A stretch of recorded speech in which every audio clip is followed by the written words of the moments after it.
Thank you, Brian, and welcome, Shoshana. Thank you, Adam, and hello, everybody. The Guardian called your book a chilling expose of the business model that underpins the digital world.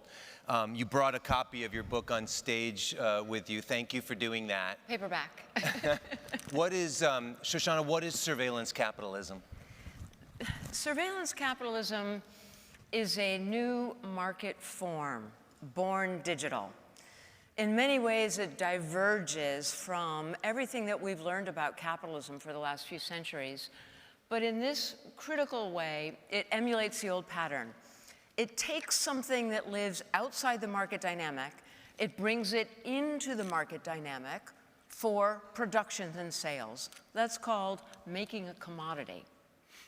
The thing is, we're all familiar with the idea that industrial capitalism claimed nature, turned it into land, real estate, things that could be sold and purchased.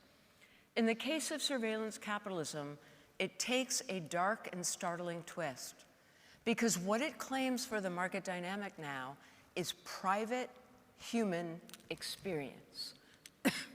Private human experience is re-envisioned as a free source of raw material for new processes of production and sales. Specifically, translation into behavioral data that fills new data supply chains on their way to new computational factories that we call AI, machine learning. In those factories, products are made, they're computational products. They predict future human behavior. These prediction products are sold not back to us from whence they came, but to a new group of business customers with a profound interest in understanding what we will do soon and later. These new markets trade exclusively in human futures. Of course, all of this began with the click-through rate as the first globally successful prediction product, and the online targeted advertising markets as the first globally successful human futures markets. Now it's spread beyond tech, beyond the sector, into the normal economy. So, but you've been researching this before GDPR, before Cambridge Analytica. You've made the case that, and you make it very specifically about Google being the first and the best, that they took our data and sold it to others without our permission. All right, so let's fine-tune that a little bit, may I? Please, of course, of course. All right. They took our data, obviously without our permission, because most of the taking happens without our knowledge. When they write about these, I'm getting over a pneumonia. I'm not contagious or sick anymore, but I've got a little cough, so bear with me. You have water right here if you need it. Yeah, thank you so much. So when they write about their mechanisms and methods, the patent scientists, the data scientists within the company, the researchers, they celebrate this one key fact, that they learned how to take our personal information, various aspects of our personal experience, while bypassing our awareness. This is celebrated. This is why it's called surveillance cap. This is what puts the surveillance in surveillance capitalism. All right, so they're taking our data without our personal information, our experience, without our knowing it. They're translating it into data without our knowing it. They're not selling the data. They're putting it through the factories.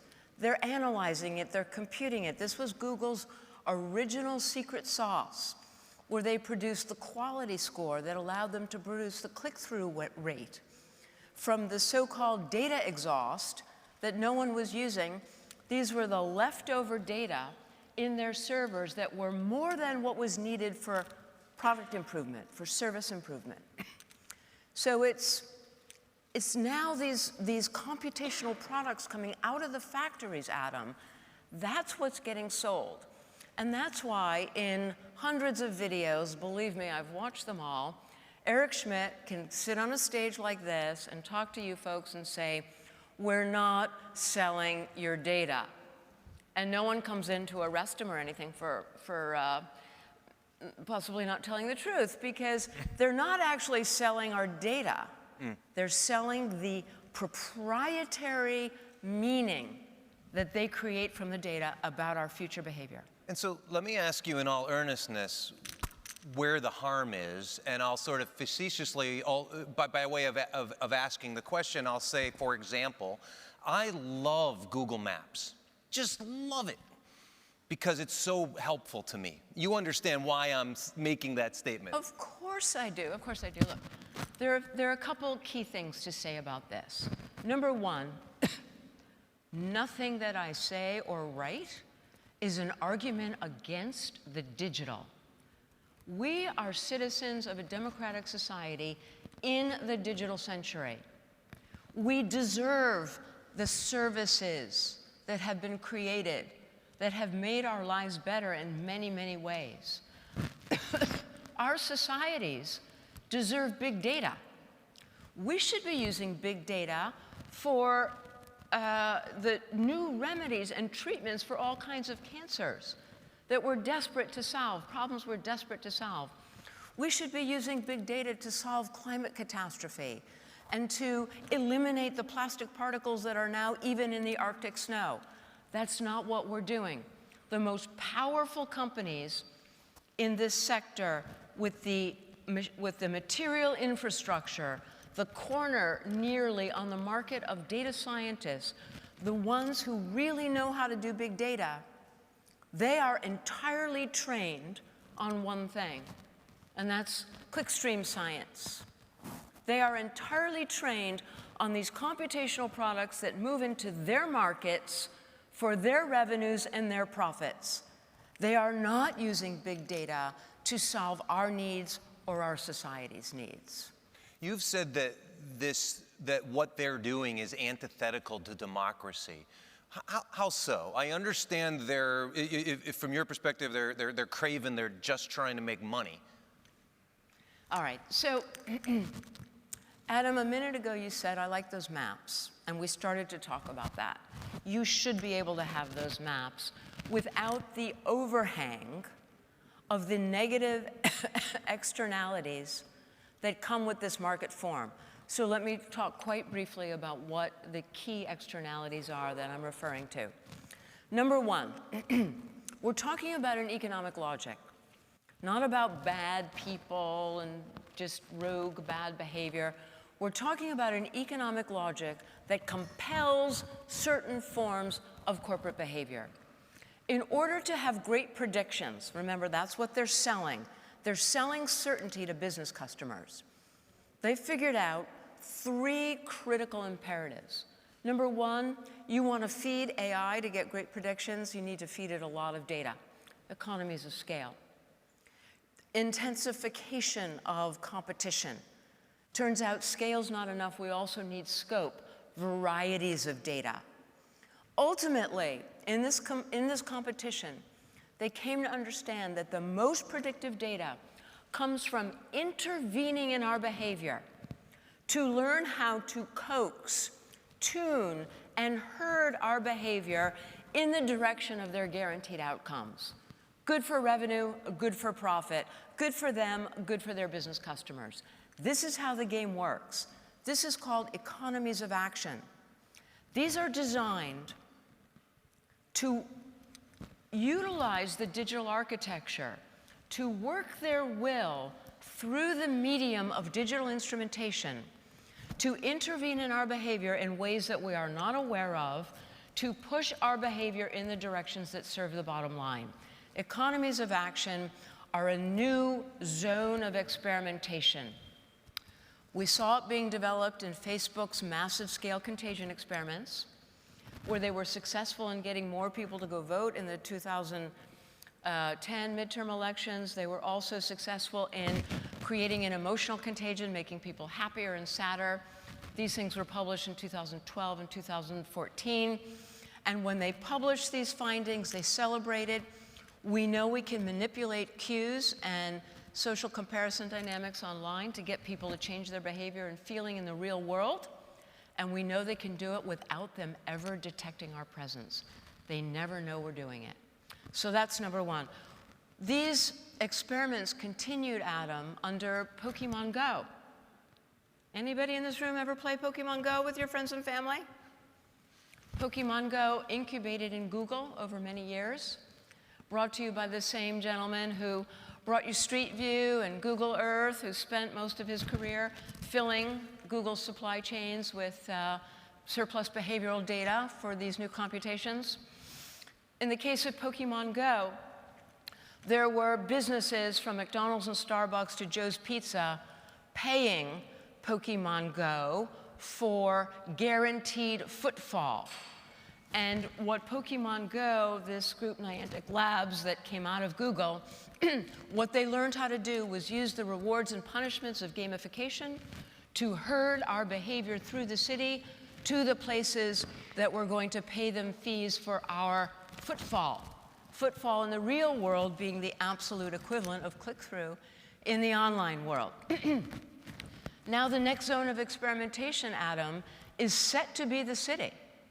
This is the war that's going on in Toronto right now, where Sidewalk Labs / Google / Alphabet has its sights set on the Toronto waterfront, and only 2 weeks ago, the citizens of Toronto, a group of them in a highly democratic process that they went through, good, slow democracy, beat back the first really extreme aims of this proposal, and the elected officials stood up to constrain the proposal. So, where are we with democracy? Let me answer you very succinctly.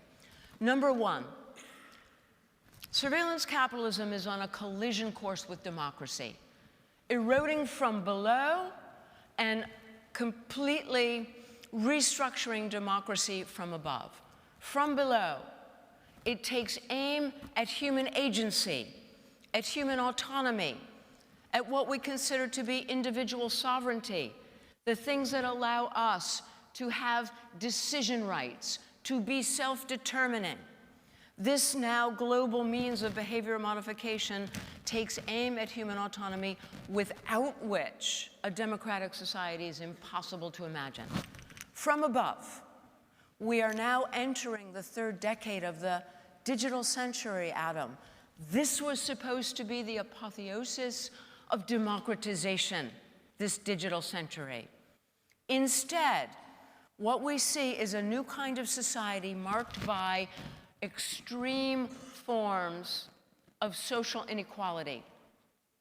A new social inequality. What is this social inequality? Concentrations of knowledge in these companies, best expressed in the growing abyss between what we know and what can be known about us. This is intolerable for a democratic society, but that's not all.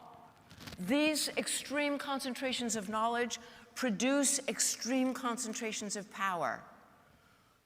That what we can do is now no match for what can be done to us using these extreme concentrations of knowledge through the medium of the digital. So when I couldn't help thinking, and the picture that you've painted of these companies is like in the industrial age, these factories that dumped sludge, polluted sludge into the river because nobody was stopping them from doing it. The externalities, yes. Then the regulations came up to stop them from doing it. You're already a philosopher. Now for about a minute more, I'd like you to be a philosopher king and say exactly what democracy should do about this. First of all, this thing has had 20 years to root and flourish, largely unimpeded by law. That's to say that we're at the beginning of this, not at the end. So we have to understand that the route now moves through politics. Only democracy, only law, only a new regulatory vision will rein in surveillance capitalism. By the way, in the massive Pew Research study published just this past week, 81% of a US sample says that the risks of corporate surveillance outweigh the benefits. 81%. If you want to see what's coming in the future, pay attention to that number. We need laws that interrupt supply and demand, that disassemble the incentives for the surveillance dividend. That means we interrupt supply, taking our experience without our knowledge, and therefore without our consent or the right to combat, must be simply illegal. Let's call it what it would be called in any first or second or third grade classroom. It would be called theft. Let's go to the other end. That's supply. Let's talk about demand. We outlaw markets that trade in human futures because we know that they have predictably destructive consequences to human autonomy and to democracy. We outlaw them the same way we outlaw markets that trade in human organs, or babies, or slaves, because we know that they have destructive consequences and are incompatible with our aspirations as a democratic society. That's where we are today. Shoshana, I cannot imagine you are very popular in Mountain View or Menlo Park, California, but I want to thank you for coming here and giving us your message today.